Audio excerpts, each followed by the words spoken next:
Hello, everybody. Thank you for tuning in. I am Shay, your host, HPPTreasure Talk. I'm so excited, you guys. I have been waiting for this guest. I think we scheduled this out like a month and a half ago. So I've been anticipating this for a very long time. I have with me spoken word artist, I should say, author, narrative disruptor. I love that one. Motivational speaker, CEO. I can keep going on forever. Joseph Green, thank you so much for being here with me. I'm excited to be here with you, and thank you so much for inviting me to the space. Yes, yes. So we have so much to talk about, but first, I want to show one of your videos here. So just let me try to cue up the video. Lord, please don't make me mess this up. Just one second. Cue the video here. 1 second.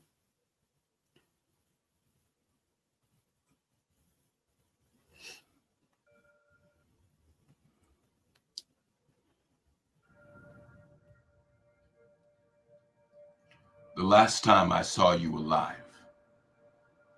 I wish I would have talked ugly to you. Said, put the straw down. No, I don't want to take another line. I should be writing them. My friend, you are a composer of music and magic. Instruct your limbs to serve a purpose greater than self-indulgence. Do not be fooled into thinking your pain has sharper teeth than anyone else's. I had a chance, but said nothing because I was high. This is how I got started. A ball of Jack and a mirror. Memories and scissors. Dreams drenched in ether, sliced by razors. Potential rolled like $20 bills, numbing the feeling on the tip of my tongue that I, or this tongue, should be serving a greater purpose. In a last-ditch attempt at self-assessment, I decided to look at my life through the eyes of loved ones, for they see everything, especially the ugly. From years of drug use, from lying with to lying to angels, friends I had forsaken, taking so much more than I had given. I had streamlined self-centeredness into a science. But there was righteousness there, a willingness to craft these ills through alchemy and poetry into a seer stone. But honestly, how could I speak ugly to you when I was yet to speak it to myself? In these nightmares of hindsight, there is no poetry, no alliterations to soften the blow. Some realities have no simile. Truth is like truth. How could I form my lips to call your suicide a tragedy when I left you alone in that room, kept company by narcotics and 1,000 ghosts draped in your disappointments? I can only imagine all the voices you heard, all but mine. Smear makeup onto disgust if you must trust. The truth is seldom pretty, but she is always beautiful. It is in times like these that I need you to please talk ugly to me. My pain needs it. Too many times we caress sadness when it needs to be shaken, torn from its place of comfort, forced to grow wings to survive or die. Don't just tell me I can grow up and be whatever I want. Tell me that whatever I want better be something I'm willing to achieve, that dreams will dissipate under the weight of addiction, and that there is a distinct difference between living like a rock star and actually being one. Hallelujah. Sometimes, no matter how many poems you've written, you're just a cokehead and a poser. Fear not. We are all divinely flawed individuals, perfectly ugly. There's no point hiding behind pretty lies. We are the sum of the hideous scars that hold together the remainder of our pretty pieces. The last time I saw you alive, I wish I would have talked ugly to you. It would have been the most beautiful thing I never said.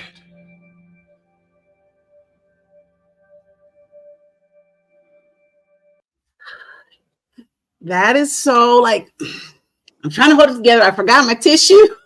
It's gonna mess up my makeup. It's ridiculous. Like it's absolutely. And no, we had conversations before we started, and it just speaks to me. So you're amazing. Tell me. Let's first talk about who you are, so people know. if you were speaking to someone who didn't know you, didn't know anything about your work that you've done, who would you say, who is Joseph Green? I would say, I want you to see me as a father. I want you to see me as a partner. I want you to see me as the very proud son of Henry and Helen, the brother of Brian.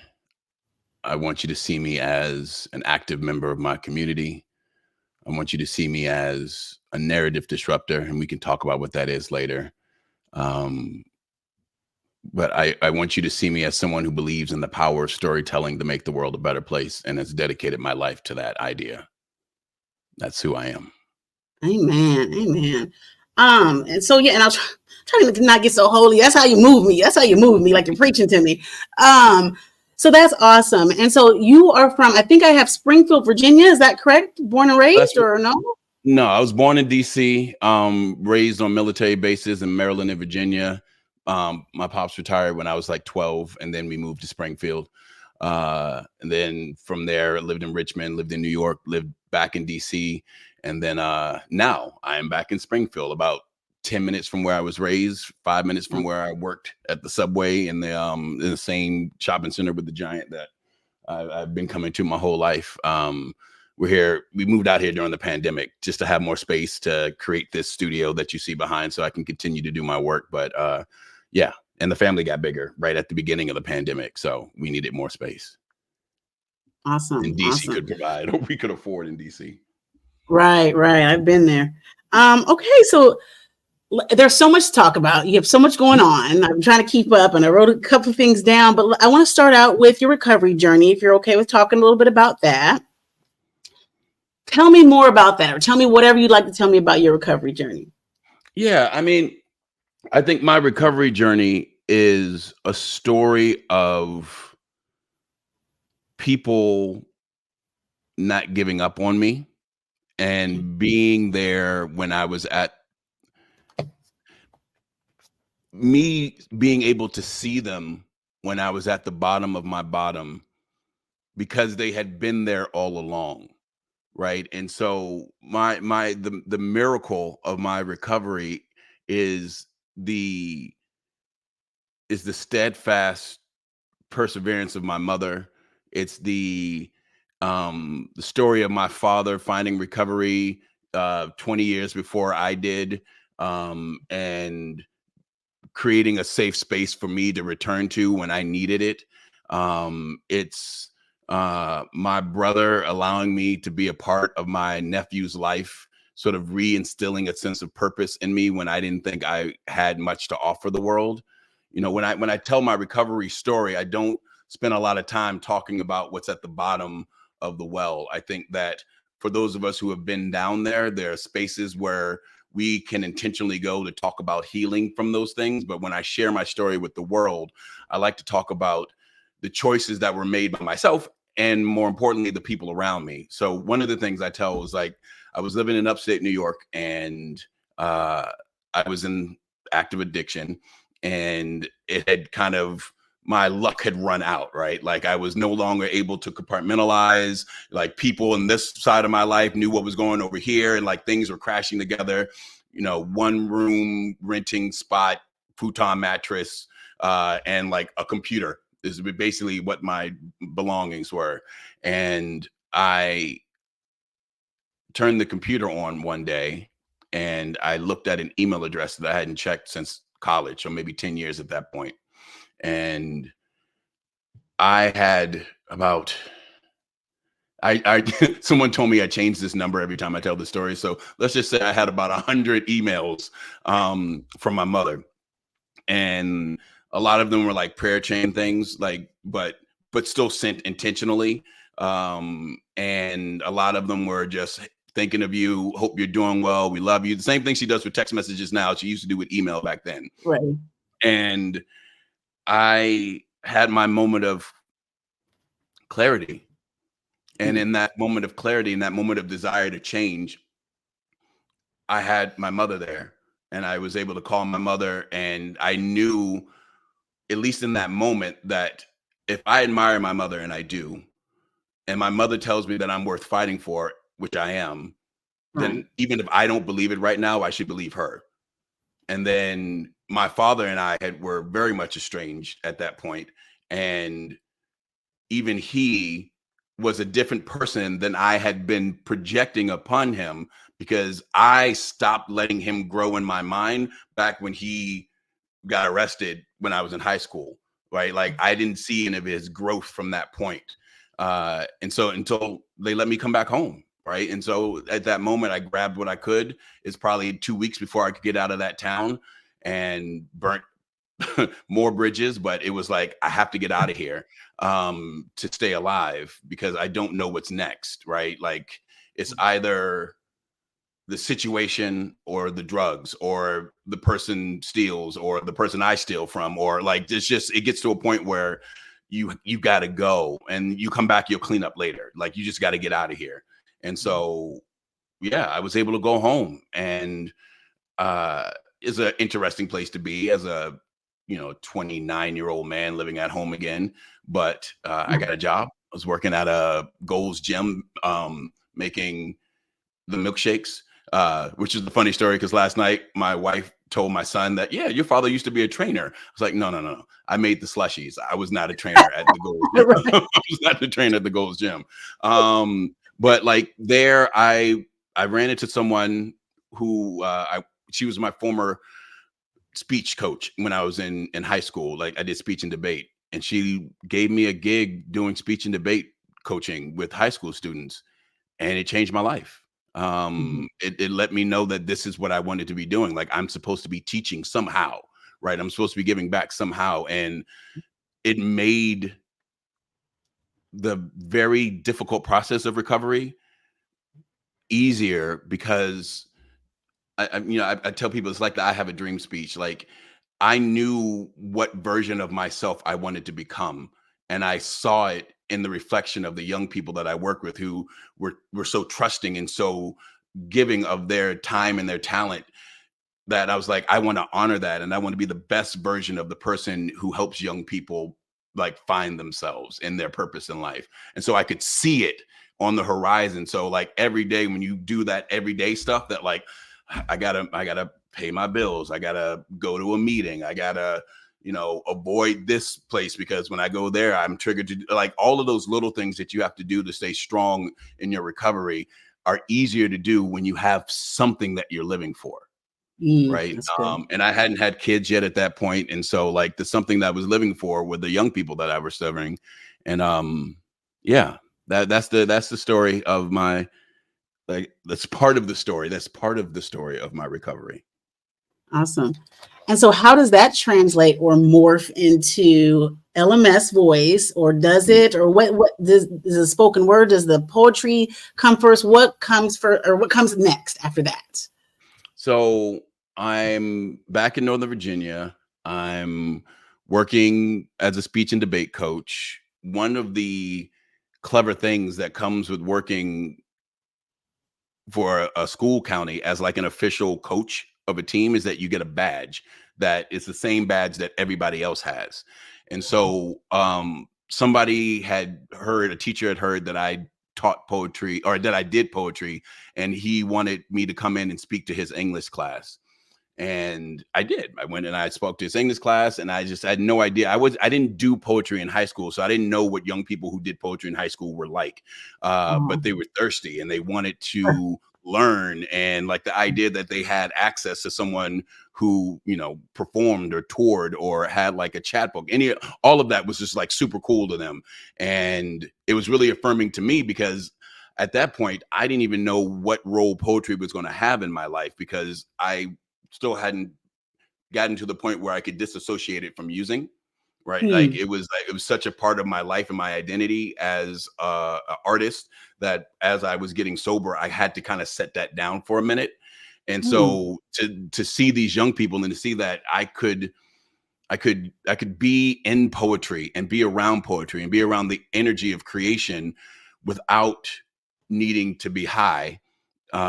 Because in fact, and I didn't even understand the science of this then, but like I was getting high, but I was getting high from these experiences with the, like I anticipated going to work with the young people. Every time they shared a poem, I felt really good. Every time they said, yo, I appreciate you helping. And I was like, the science of dopamine was working inside of me, and I didn't even understand it at the time. But like I wanted to go. And so me and this gentleman, we've been friends ever since. I was the officiant at his wedding. He was the officiant at my wedding. We started an after school creative writing program because we took this idea, the teachers, because our students wanted to to interact with other young people. They wanted to do open mics and poetry slams, but there were no poetry clubs in schools. We showed the movie Louder Than a Bomb, which is a great film from like 10 years ago now. And a bunch of English teachers like, yeah, we'll do it, but you need to give us curriculum and create it. So the first, what is LMS Voice Now was Poetry Now then. And so Poetry Now was an after school creating writing program. We did it in the DC, Maryland area for a few years, along with another org named Split This Rock. I merged it with Split This Rock, which is another poetry social justice organization, took over the youth programs there. We had, at our height, we had about 40 to 50 programs throughout the DC metropolitan area. We were doing our main events at George Mason and the Kennedy Center. And it was wonderful, but it was also nonprofit life, and nonprofit life is rough. And in so many ways, right? And primarily for me, the lesson I learned was the harm that can come to the people you're serving when you have to use them to earn the money to keep the program going. Ooh, right? That's so good. And when those people are young people, right? You have to convince yourself that this is for good, and this is that, you know, putting these kids out here to perform these poems and talk about this trauma, like, and to compete against each other, and like this is the most important thing, and then from this, you know, money will come and will change their lives, and da da da da da. And the reality is that the work is the writing, the work is the communication with one another, the work is listening to them, the work is letting them be in the room even if they don't want to write poetry because they need some place to be.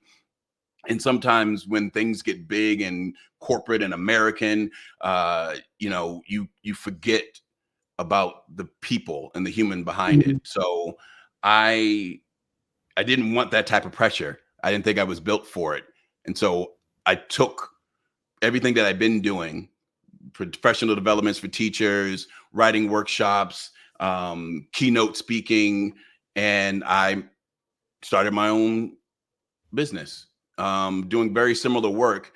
The one thing I didn't mention, though, I guess, and this is hard because I'm telling these stories on the same timeline. While I'm starting the after school program, 4 years of that was free work. I was just doing what I could to make it happen. So my actual job was running a mentoring program and for a prevention organization out of DC. So that's how I'm like in the world of prevention and recovery. I'm speaking.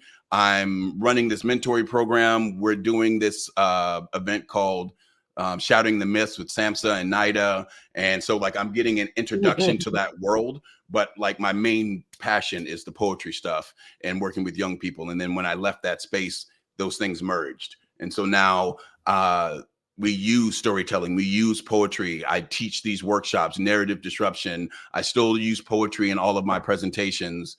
And yeah, now it's just its own monster. And we're working with a lot of folks doing a lot of cool projects, trying to use narrative arts to help people heal and be better versions of themselves. That's all. That's amazing. And you just brought up like 100 questions from me. I'm like, okay, I'd ask him about that. Okay, so let me think back. Okay, Narrative Disruptor. Yeah. Tell us what that is. All right. So I had the honor, I would say the honor and the blessing to take a course from a group of Harvard graduates called Public Narrative. And it's this thing that was invented by this dude was founded by this gentleman named Marshall Gantz in like the civil rights era. And he's still alive and he still teaches at Harvard. And one of the organizations that I'm associated with, Mobilized Recovery, like spent some money and got a bunch of us trained in it. It was like a 40-hour training. And so it's about using your story for advocacy. Narrative disruption is it borrows from that idea, but it adds in a bunch of trauma-informed creative arts, different types of storytelling, so that it is more centered towards the individual taking the workshop and doing the storytelling, as opposed to the goal of using your story for advocacy, which is a very honorable thing to do. But not everybody that you do a workshop with, or not everyone who needs what storytelling can give them, is someone who's going to then stand up and go speak in front of Congress or City Hall, or Right. it's the mother who needs to desperately how to explain her life to her children in a way that is constructive, and doesn't focus on all of the negative things that she's been through. It's about speaking in front of your church. It's about sitting next to someone on a bench and who needs help and trying to connect with them. It's about being a peer recovery specialist and using your story to empower and connect, as opposed to focusing on, again, what's at the bottom of the barrel. It's about coming to your strength. It's about realizing that when you are an oppressed or marginalized group of people, and the world has told you who you are your entire life, that the only way to break that, destroy those harmful narratives that are keeping you and the people that look like you or act like you or share the same traits as you in this space of oppression, or this space of indignity. The only way to break that is through our own lived experience. I get to name myself. And so when I think about other narrative disruptors throughout time, it's not about the fact that they were famous or that they wrote a lot of books or whatever. It's the fact that they stood up when there was time to stand up, and they said what was probably the unpopular thing. I think of James Baldwin. I think about any of the people that I have on my wall here: Harriet Tubman, Huey Newton. You can't see, but Angela Davis is on the other side there, and Nina Simone, and I have John Lewis and Malcolm X and Rosa Parks. These are all people who, and then my mama and my grandmama, and you know what I mean? Like people that I've seen speak up against people trying to tell them what they were supposed to be because of where they came from or because of what they look like. And they paved the way, either for, their baby boy or for an entire nation. And I think it's important to honor it on all levels, right? It's the speech my mother gave me, telling me about my grandfather and the hell that she grew up in and how she got out of that, and my grandmother's perseverance, is just as important as the I Have a Dream speech, right? Like you have to, because this is how we relate to the people we love the most, through the stories that we tell. And so helping people tell better stories, feel confident in telling stories, is what narrative disruption is. And I am a narrative disruptor, and so are you. If you're wondering. I am too. I didn't know it, but now wait a minute. And time is going by so fast. I need like 2 hours with you, Joseph. So I wanna switch gears a little bit, not really, but I want to talk about the Start With Hope campaign. I think that's what it's called, with you being on these billboards, which is so dope. But I also want to show this really quick clip, because I know we're running close to time here. So 1 second here. Let me try to cue this one up here. Lord, help me.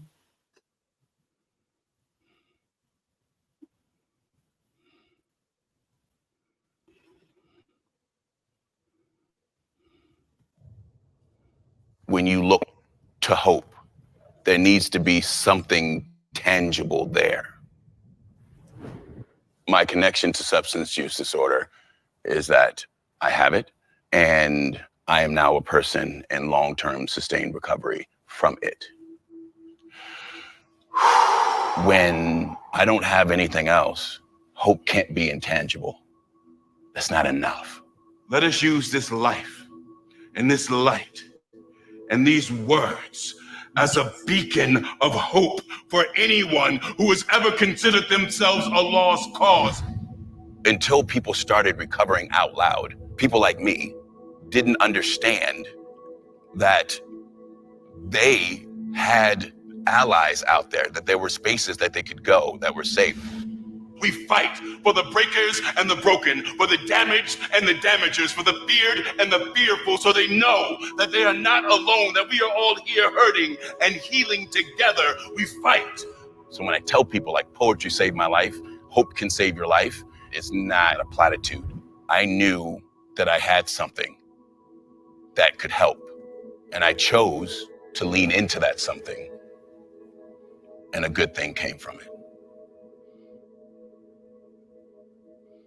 That's so amazing.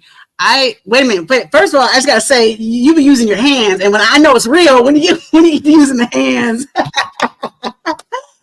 Absolutely amazing. When I first seen that one, I'm like, oh my God, I cannot wait to meet this man. So now let me get this right. That's the Start With Hope campaign, and that's the same campaign that you have with the billboards. Tell me how that is to be on a billboard.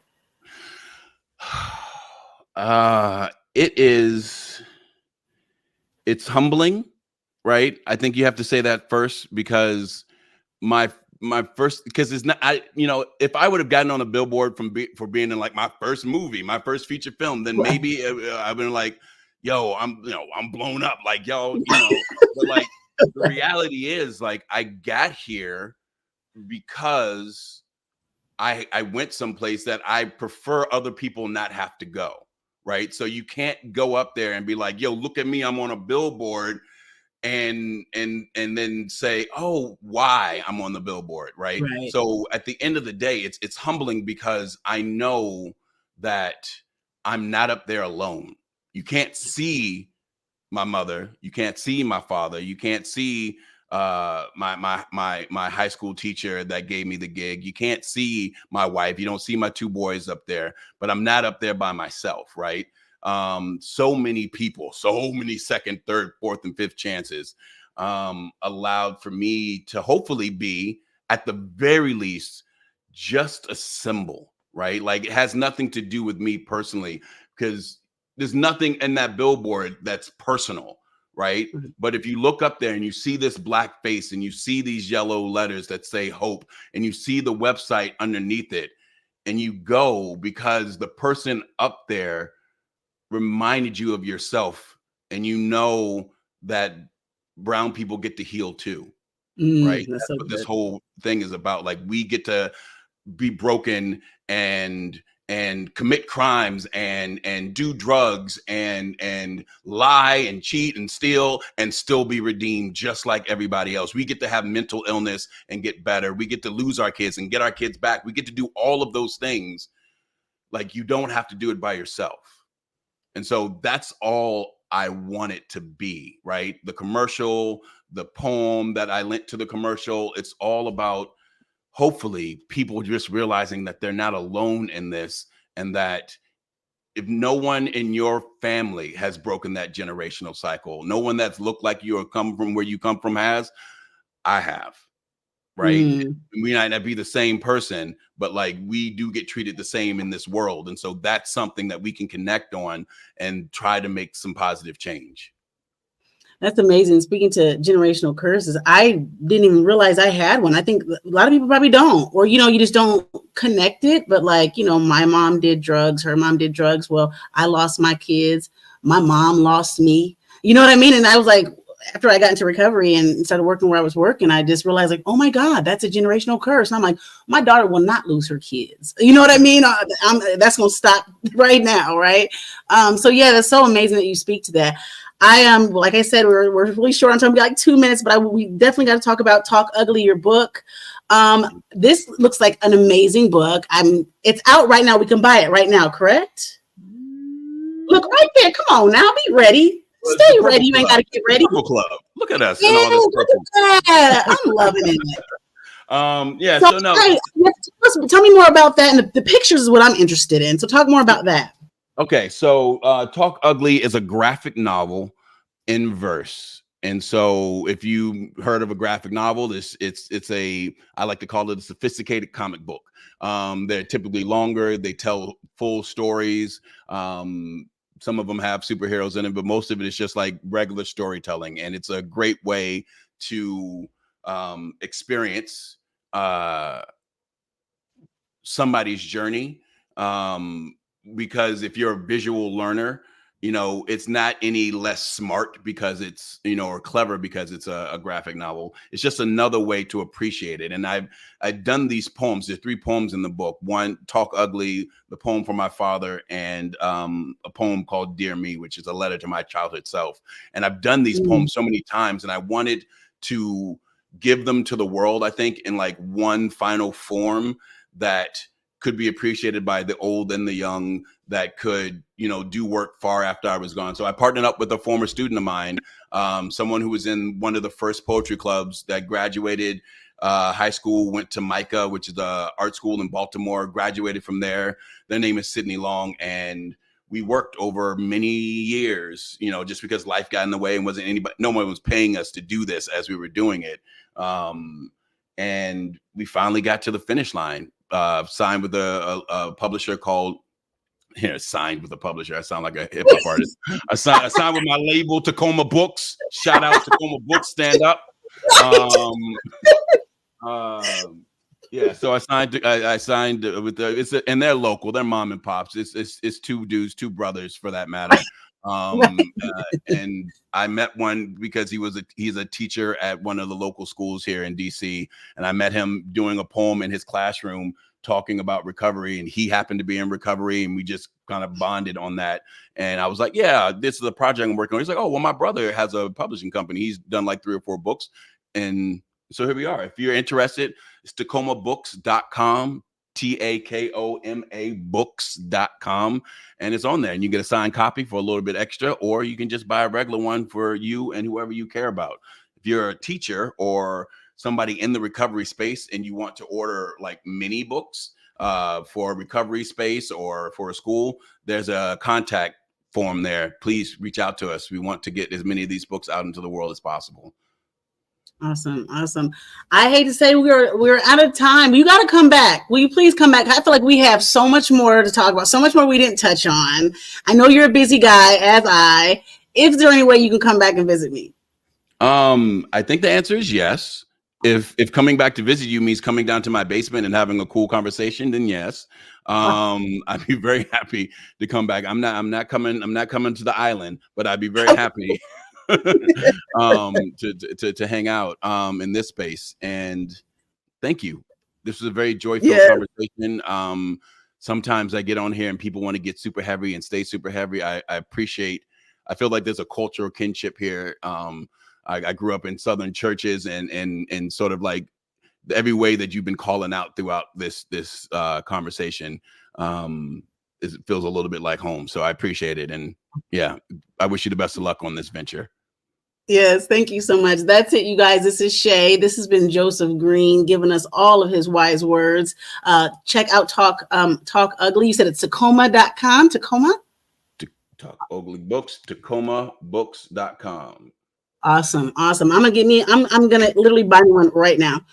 So yes, thank y'all. I will see you guys later on. I have Chakam Gabar from ISUPK later on today. It's gonna be interesting, might be a little heavy. So yes, we'll talk about that a little later. Thank you again, Joseph Green, and we're out. Bye-bye.